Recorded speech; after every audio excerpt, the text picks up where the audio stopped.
Hello everyone, how to totes back with another new video. So today I'm gonna share with you how you can edit your sending message on Google Chat.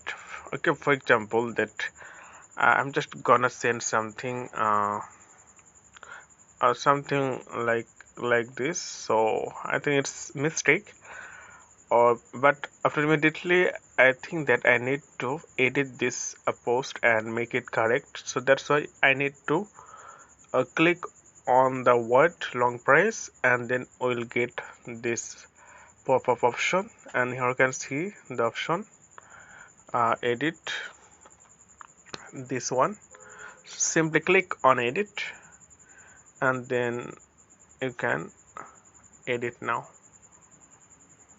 So yeah, you can see that it's now edit. So okay friend, I hope this video was helpful for you. So today's Norman, thank you for watching this video.